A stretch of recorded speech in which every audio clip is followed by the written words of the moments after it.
Qala Rasulullah sallallahu alaihi wasallam, "Idza sajada al-'abdu apabila sujud seorang hamba, sajada ma'ahu sujud bersama dia sab'atu arabin, 7 anggota tubuh. Yang pertama adalah wajhuhu wajahnya, wa kaffahu dan kedua telapak tangannya, wa rubbatahu dan kedua lututnya, wa qadamahu dan kedua telapak kakinya." Ini sudah pernah kita bahas kemarin. Dan di sini disebutkan arab, anggota tubuh. Dalam hadis yang lain disebutkan a'dhum, tulang. Meskipun tidak hanya tulang ya. Jidat kita ini ada tulangnya, ada dagingnya, ada kulitnya. Tapi disebut Nabi tulang karena lebih dominan tulangnya daripada daging dan kulitnya. Kemudian ketika Nabi menyebutkan wajah, beliau nunjuk kepada apa? Anfihi, pada hidungnya. Berarti menunjukkan hidungnya harus nempel ke tanah juga. Dan dalam mazhab Syafi'i, wajah ini harus terbuka. Maka kalau tertutup dengan peci begini, tidak boleh dalam mazhab Syafi'i. Harus dibuka. Kalau mazhab jumhur, mayoritas ulama berpendapat tidak harus terbuka, hanya lebih utama terbuka. Nah, untuk menghindari perselisihan ulama, sebaiknya ketika sholat kita buka. Apalagi kalau pecinya tebel, kayak bantal. Nah, nanti nggak terasa sujud. Nah, maka dibuka supaya ini apa? Terkena pada tanah. 502. Idza sajadta apabila engkau sujud fadha' maka taruhlah kaffaika, kedua telapak tanganmu. Warfa' dan angkatlah mirfaqaika, kedua sikumu. Hadis riwayat Muslim. Jadi ketika sujud, telapak tangan ini ditaruh, maksudnya ditaruh ke tanah. Naruhnya di mana? Sejajar dengan wajah. Sama dengan kalau kita mengangkat tangan ya, Allahu Akbar, ini kan sejajar telinga kan? Nah, ketika kita taruh ke sujud sama juga, sejajar wajah begini. Maka wajah berada di tengah-tengah antara dua telapak tangan. Dalilnya dalam Sahih Bukhari. Kita lihat sajada baina kaffaihi. Nabi Shallallahu alaihi wasallam ketika sujud, Sahih Muslim ya. Sajada beliau itu sujud baina kaffaihi, di antara kedua telapak tangannya. Jadi artinya wajahnya ini di antara kedua telapak tangannya. Ya, ini Sahih Muslim. Karena hari-hari ini kita mempelajari Sahih Muslim bersama beberapa teman. Kemudian siku ini hendaklah diangkat. Diangkat maksudnya ini tidak boleh nempel kepada dua tempat. Tidak boleh nempel ke tanah, tidak boleh nempel ke lutut. Karena kalau nempel ke lutut, itu berarti kayak orang jingkrong tadi. Atau mungkin bukan lutut nih, biasanya paha nopo-nopo. Nah, paha atau lutut. Nah, jangan ditempelkan. Dilepaskan. Irfa, angkatlah itu apa? Lepas, jangan ditempelkan. Kecuali kalau sakit silahkan. Karena lagi sakit ada uzur. 503. Idza sirtum apabila kalian berjalan fi ardin pada tanah khasbatin yang subur. Fa'atu maka berikanlah ad-dawabba, binatang-binatang melata, maksudnya tunggangannya, hadzaha bagiannya, yaitu makan rumput. Wa idza dan apabila sirtum kalian berjalan fi ardin pada tanah mujtibah yang tandus, fanju maka cepatkanlah alaiha, di atas kendaraan itu. Jadi ngebut supaya segera sampai tujuan, supaya tidak mati kelaparan di tengah jalan.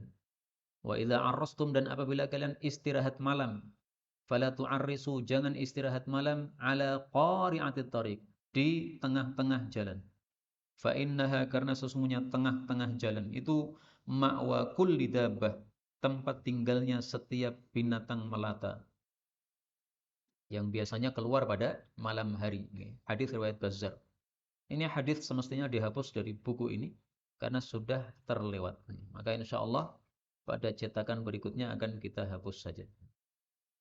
504. Idza sarratka apabila menggembirakan Anda, hasanatuka kebaikan Anda, wasa'atka dan menyedihkan, menyusahkan Anda, sayyi'atuka keburukan Anda atau dosa Anda.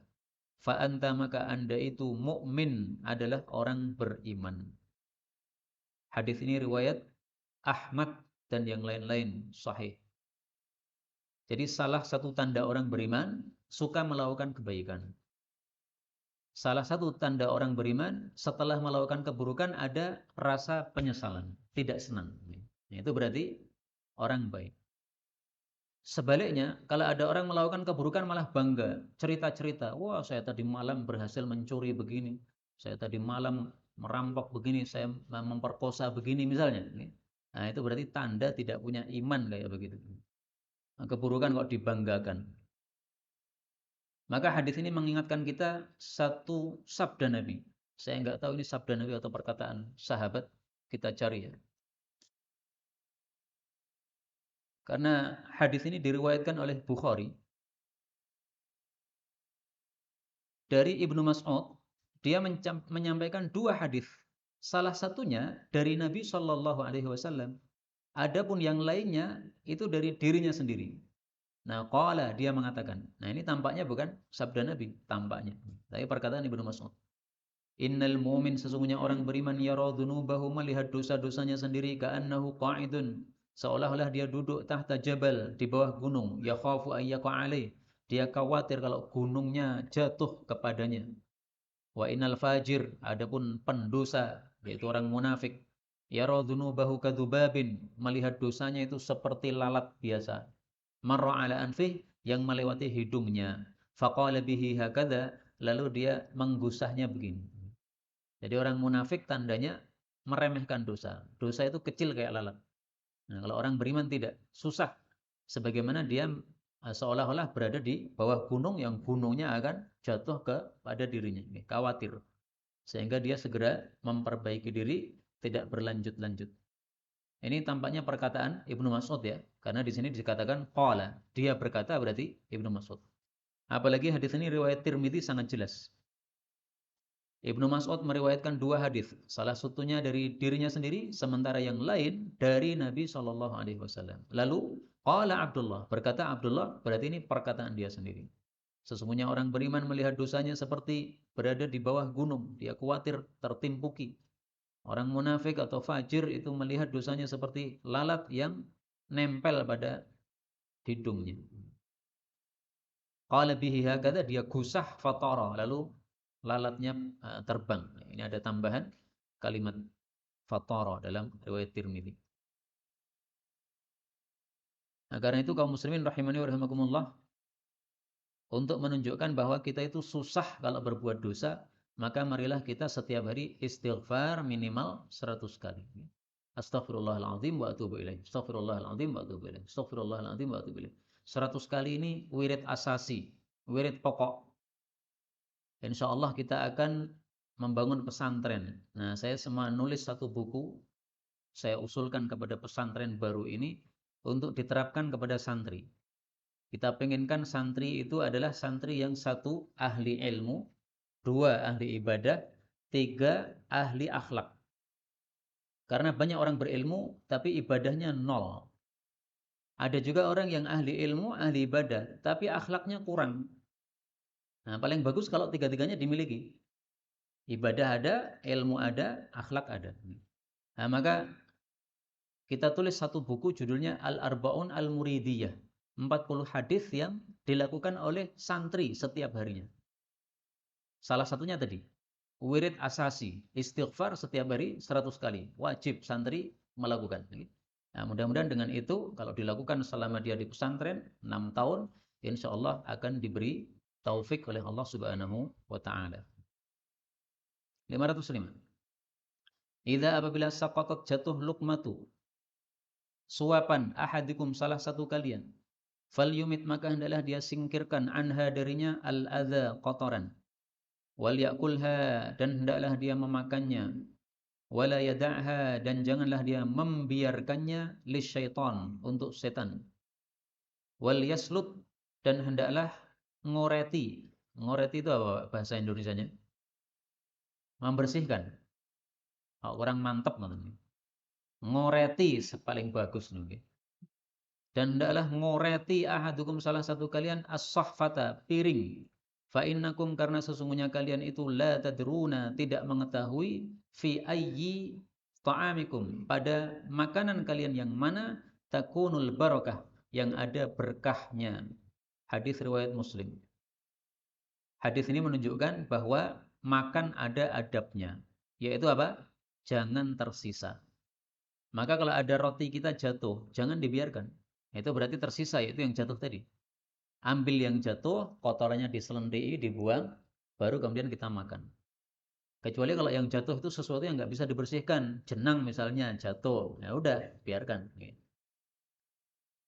Kemudian yang kedua, kalau sudah selesai makan itu hendaklah yaslut, yaitu dikoreti dengan jari begini atau dengan apa, sampai bersih. Ada sebagian teman itu di pesantren, itu kalau makan biasanya bawa roti tawar. Nah, selesai makan ngoretinya pakai roti tawar, Pak. Masya Allah, bersihnya pun seperti udah dicuci. Karena roti tawar itu kan singset gitu, ya apa? Betul-betul membersihkan. Ya. Mari kita lihat satu fadilah ngoreti piring. Fadilahnya besar. Apa ya lafalnya saya lupa. Oh, lahasa.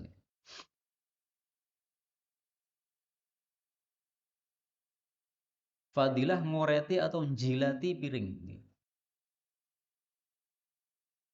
Man akala fi qas'ah, siapa makan dalam satu piring thumma lahasaha, kemudian menjilatinya, istaghfarat lahul qas'ah, maka dimintakan ampun oleh piring tadi. Dijilati, Pak. Tapi saya jujur, ini hadis riwayat Tirmidzi, derajatnya dhaif. Nah, maka nggak usah dijilati kayak anjing begitu, kan. Pakai tangan aja. Coba kita lihat lahasa itu artinya apa ya? Setahu saya menjilati. Lahasaha tawadu'an wastikanatan wa ta'ziman lima anallah, enggak dijelaskan. Tapi lahasa itu yang saya tahu dengan lidah, yaitu dijilati. Nah, ini kalau di kita orang-orang Indonesia ini tampaknya kurang adab, nah, maka tidak usah begitu, kurang sopan. Pakai tangan saja. 506.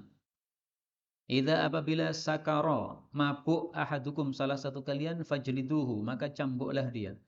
Thumma kemudian in sakara, kalau dia mabuk lagi yang kedua, fajliduhu, maka cambuklah dia. Thumma in sakara, kemudian jika mabuk lagi dia yang ketiga, fajliduhu, maka cambuklah dia. Fa in ada, maka jika mengulangi ar-rabi'ata, yang keempat, faqtuluhu, maka bunuhlah orang tersebut. Hadis riwayat Abu Dawud, derajatnya sahih. Hadis ini menunjukkan bahwa orang mabuk kalau sudah keempat, maka hukumannya bukan cambuk tapi bunuh. Tetapi perintah membunuh ini sudah mansukh, yaitu sudah dihapus hukumnya. Karena itu hadis ini saya kasih tanda merah sebagai tanda ini sudah mansukh. Mansukh itu sudah dihapus hukumnya. Jadi hadisnya sahih, ya sahih. Tapi kalau sudah dihapus hukumnya sudah nggak berlaku. Karena itu nggak bisa dipraktekkan ini. Tidak bisa membunuh orang gara-gara mabuk yang keempat. Kemudian fajriduhu, mencambuknya ini mencambuknya antara 40 sampai 80. 40 seperti Nabi SAW dan Abu Bakar. 80 seperti Sayyidina Umar. 40 lagi seperti Sayyidina Ali. Ali lebih suka 40. Mari kita lihat hadisnya dalam kitab Bulughul Maram. Wa hadza ahabbu ilayya. Ali bin Abi Thalib mengatakan, jaladan Nabi sallallahu alaihi wasallam arba'in. Nabi mencambuk orang mabuk 40 kali. Wa Abu Bakrin arba'in. Abu Bakar juga 40 kali. Wa Umar thamanin. Adapun Umar mencambuknya 80 kali. Wa kullun sunnatun. Semuanya itu sunnah. Ada sunnah Nabi, ada sunnah Sayyidina Umar atau sunnah khulafa. Wa hadza ahabbu ilayya, dan 40 ini lebih saya sukai daripada yang 80. Nah, maka bebas milih. 40 itu minimalnya, maksimalnya berapa? 80. 40 ini hukuman hadnya, 40 berikutnya ini takzirnya. Hukuman had itu yang langsung ditetapkan oleh Nabi. Takzir itu yang ditetapkan oleh para pemimpin. Lalu kenapa kok Sayyidina Umar menambah jadi 80? Karena zaman dulu orang-orang pada suka mabuk. Dicambuk 40 itu enggak kapok, Pak. Sekarang dicambuk 40. Sudah luka-lukanya sudah beres, nanti mabuk lagi. Nah, maka Sayyidina Umar gregetan sama orang-orang kayak gitu, akhirnya musyawarah. Nah, hasil musyawarahnya ini, tambah 40 jadi 80. 507. Idza apabila salla menghunus ahadukum salah satu kalian saifan pedang liyang dzura untuk dia melihat ilaihi kepadanya fa'arada lalu dia ingin ayyunawilahu untuk memberikan pedang itu akhahu kepada saudaranya falyughmidhu maka hendaklah dia menyarungi pedang itu thumma kemudian yunawiluhu dia memberikan pedang itu iyahu kepada saudaranya. Hadis ini riwayat Ahmad sahih. Hadis ini menunjukkan kalau kita melepas pedang dari wadahnya untuk kita lihat, maka kalau mau dikasihkan kepada orang, masukkan dulu pada wadahnya, baru dikasihkan. Nah, sekarang di Indonesia kita tidak main pedang, kita mainnya apa? Pisau. Nah, maka adab memberikan pisau menurut guru-guru saya ketika saya masih kecil di Sanawi dulu atau di MI saya lupa. Nah, itu cara memberikannya adalah bagian tajam kita pegang. Jadi bagian tajam menghadap ke arah kita, bagian gagangnya ini yang kita berikan kepada orang yang kita berikan. Nah, itu adabnya sesuai dengan hadis ini. Falyughmidhu. Hendaklah disarungi. Kenapa pedangnya disuruh disarungi? Supaya tidak mengenai teman kita. Nah, sama juga pisau. Pisau kalau kita serahkan kepada dia bagian tajamnya, kalau dia kemudian dia kesandung maju, nah, maka akan kena.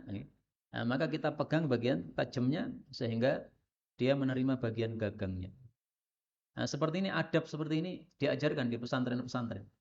Jadi pesantren itu Masya Allah mengajarkan ilmu banyak hal. Salah satunya adab akhlak diajarkan. Termasuk adab mengasih pisau itu juga diajarkan. 508. Idza apabila sallama salam alaikum alaikum kepada kalian ahadun seseorang min ahlil kitabi dari ahli kitab faqulu maka ucapkanlah wa alaikum dan juga atas kalian. Hadis ini riwayat Qaf muttafaqun alaih. Ahli kitab kalau mengucapkan kepada kita salam maka jawabannya jangan wa'alaikumussalam. Tapi pilih salah satu dari dua. Boleh wa'alaikum, boleh juga tanpa wawu. Wawunya dihapus. Alaikum. Sebagaimana dalam riwayat yang lain. Nah sekarang perbedaannya apa? Antara wa'alaikum dengan alaikum. Kalau pakai wawu, wa'alaikum dan juga untuk kamu. Itu berarti kita mengembalikan salam dia. Kalau dia salamnya isinya baik, betul-betul assalamualaikum, mudah-mudahan kamu selamat, maka waalaikum, kamu juga, yaitu kamu juga selamat. Tapi kalau dia ternyata ngomongnya diputer, artinya tidak ngomong assalam, tapi ngomongnya assalamualaikum, mudah-mudahan kamu mati. Nah, maka waalaikum, mudah-mudahan kamu juga mati. Ya, sama-sama, kamu mati, saya mati, sama. Tetapi kalau kita hapus wawunya, maka alaikum itu artinya adalah keburukan atas kamu. Dan kita boleh memilih karena dua-duanya riwayat yang sahih. Boleh wa alaikum, boleh juga alaikum. Nah, dalam hal ini ada perselisihan pendapat di antara para ulama bagaimana kalau orang kafir itu salam kepada kita, jelas-jelas telinga kita mendengar salamnya bagus. Assalamualaikum pakai lam. Mungkin dia adalah ibu kita misalnya. Ibu kita kafir, belum dapat taufik. Nah, masuk ke rumah kita karena mengetahui kita muslim, dia mengucapkan salam. Assalamualaikum. Nah, ini dijawab waalaikum atau dijawab waalaikumsalam, diperselisihkan oleh para ulama. Mayoritas ulama berpendapat dijawab waalaikum karena disuruh oleh Nabi di sini waalaikum. Sementara itu Ibnu Abbas berpendapat dijawab waalaikumsalam. Kenapa? Karena Allah mengatakan dalam Al-Quran, wa idza khuyyitum, kalau kalian itu diberi penghormatan bitahiyatin dengan suatu penghormatan, fahayyu, maka berilah penghormatan bi ahsana minha, dengan yang lebih baik darinya, aurudduha, atau kembalikan. Kembalikan itu berarti setimpal. Dia mengucapkan kan assalamu alaikum, dua kata kan? Nah, berarti dikembalikan yang setimpal, wa alaikumussalam. Nah, panjenengan mau pendapat yang mana silahkan. Kalau saya lebih suka pendapat mayoritas. Kenapa? Karena di sini Nabi sangat jelas. Kalau ada ahli kitab menyalami kalian, jawablah wa'alaikum. Meskipun itu ibu kita, itu bapak kita, nenek kita, kakek kita, disuruh Nabi ya sudah. Waalaikum. Tapi kalau mengikuti pendapat Ibnu Abbas silahkan aja. Karena apa? Itu juga pendapat ulama yang punya dasar. Nah sekarang, kalau Ibnu Abbas menganggap bahwa menjawab salam orang kafir dengan waalaikumsalam, maka pertanyaannya kapan menjawab orang kafir dengan waalaikum tok? Jawabannya hadis 509. Idza apabila sallama mengucapkan salam alaikum kepada kalian al-yahudu, orang-orang Yahudi, fa innama maka sesungguhnya tiada lain yaqulu berkata ahaduhum salah satu dari mereka assalamu alayka. Mudah-mudahan sam atau kematian atas diri kamu. Faqul maka jawablah wa alayka. Mudah-mudahan kamu juga sama. Hadis muttafaqun alaih. Nah, maka wa'alaikum atau wa'alaika ini menurut Ibnu Abbas itu kalau ngomong salamnya tidak benar. Assalamualaikum. Nah, kita jawab wa'alaikum. Inilah fikih tentang masalah hal ini antara orang muslim dengan orang kafir dibedakan. Nah, sekarang saya bicara masalah lain. Sebagian saudara kita yang terlalu semangat tetapi tanpa ilmu itu kemudian menerapkan hadis ini kepada rekan-rekan mereka sesama muslim. Ada rekan kita muslim mengucapkan salam kepada tetangganya. Assalamualaikum. Jawabannya apa? Waalaikum. Ketika ditanya, loh kenapa kamu jawab waalaikum? Oh, dia muslim. Maka dijawab, itu Syiah itu yang salam itu.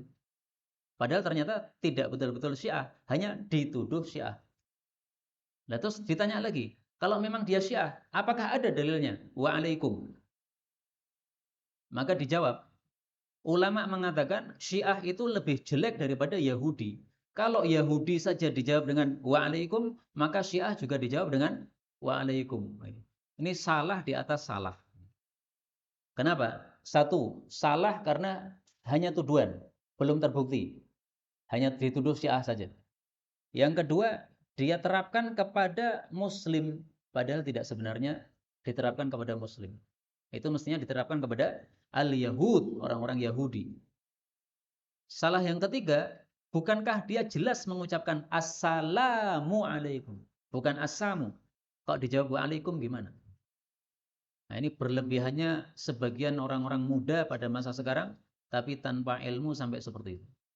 Karena itu kaum muslimin rahimani wa rahimakumullah, tetap saja kita lanjutkan ngaji Quran hadis supaya kita paham. Orang-orang seperti itu gara-gara tidak ngaji Quran hadis. Yang diajari paling masalah khusus tertentu tentang masalah kesesatan Syiah tok. Selama hidup ngajari masalah itu tok, ya enggak akan paham hadis-hadis seperti ini. Sehingga apa? Munculnya semangat tapi tanpa dasar ilmu tadi. Nah, maka kita fokus saja lah ya. Quran hadis kita pelajari, udah. Insyaallah kita akan selamat dunia akhirat. Kita mendapatkan husnul khatimah. Amin ya rabbal alamin. Terakhir ini 510.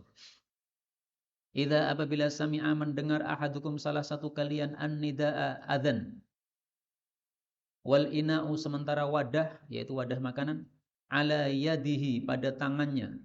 Maksudnya belum selesai makan.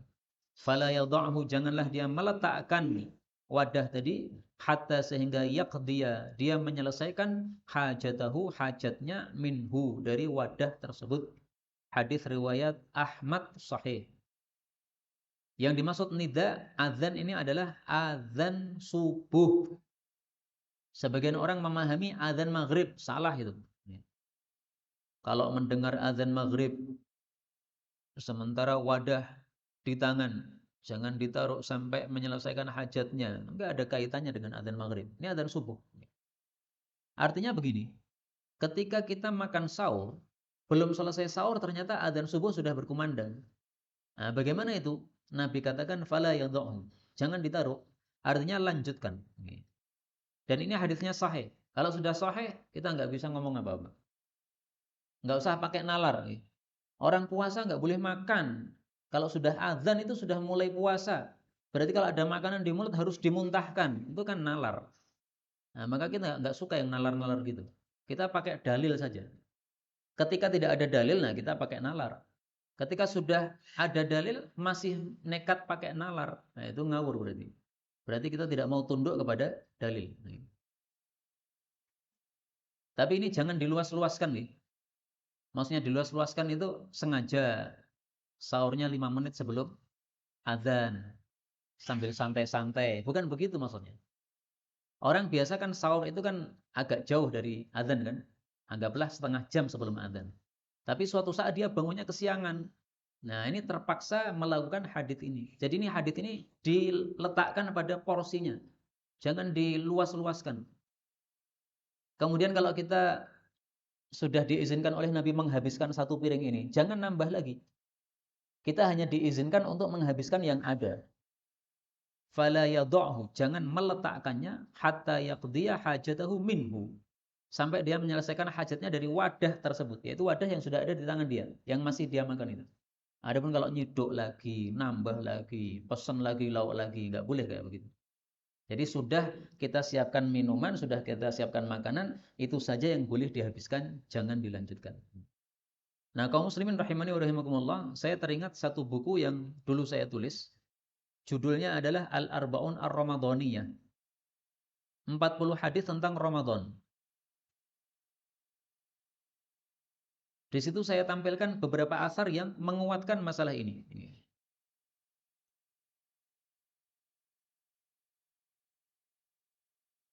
Dari Muslim bin Subaih dia mengatakan datang seorang laki-laki kepada Ibnu Abbas. Lalu dia bertanya, "Mata ada'us suhur?" Kapan saya harus meninggalkan sahur? Maka dijawab oleh seseorang, "Silahkan kamu makan. Kalau kamu sudah ragu-ragu terbit fajar atau belum, maka tinggalkan makan." Maka diralat oleh Ibnu Abbas, "Kul, makanlah terus masyakakta, selama kamu masih ragu-ragu terbitnya fajar. Hatta la tasyuk, sampai kamu tidak ragu bahwa fajar sudah terbit, baru berhentilah makan." Nah, ini asar, ini menguatkan masalah yang tadi kita bahas. Kita mendengar adzan setengah 5 misalnya. Bangunnya kesiangan, 5 menit sebelum adzan. Makan belum selesai, lanjutkan. Kenapa? Satu, karena ada hadis tadi. Yang kedua, karena hadis ini mengatakan, karena asar ini mengatakan hatta la tasyuk. Kamu masih boleh makan sampai kamu tidak ragu-ragu terbitnya fajar. Nah, saya mengulang-ulang bahwasanya jadwal subuh yang beredar itu diragukan. Sebagian ahli falak mengatakan sudah benar, sebagian ahli falak mengatakan kecepatan 20 menit. Nah, maka kalau kita bangun subuhnya kesiangan, maka kalau kita baru makan separuh piring 5 menit sebelum subuh, ini melanjutkan separuh piring nggak akan 20 menit, nggak akan, Pak. Maka silahkan lanjutkan, nggak ada masalah.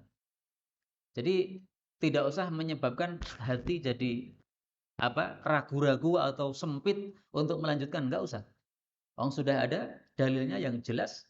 Kalaupun dalil ini dianggap dhaif, padahal ini sahih ya, maka sudah dikuatkan oleh riwayat Ibnu Abbas ini tadi, boleh makan selama masih ragu-ragu terbit fajar. Umar juga mengatakan, "Idza syakkar rajulani fil fajar." Kalau ada dua laki-laki ragu-ragu dalam masalah fajar. Maksudnya satunya mengatakan sudah terbit, satunya mengatakan belum. Falyaqula hatta yastayqina. Dua-duanya boleh makan sampai yakin terbit fajar. Dua orang laki-laki masuk ke rumah Abu Bakar masih sahur. Maka ditegur, "Qad tala'al fajr." Fajar sudah terbit. Yang lain mengatakan, "Lam yatlu' ba'du." Fajar belum terbit. Abu Bakar mengatakan, "Kul, silahkan lanjut makan." Qad ikhtalafa. Karena dua orang ini berselisih. Nah, sekarang yang berselisih bukan manusia biasa, ahli falak yang berselisih. Nah, kalau ahli falak sudah, mereka memang pakar dalam hal falak. Kalau berselisih berarti memang teorinya itu bermasalah. Wallahu taala alam bisawab. Inilah yang dapat kita pelajari, benarnya dari Allah taala. Kalaupun ada salahnya, fa astaghfirullahaladzim li wa lakum walhamdulillahirabbil alamin. Ada pembahasan?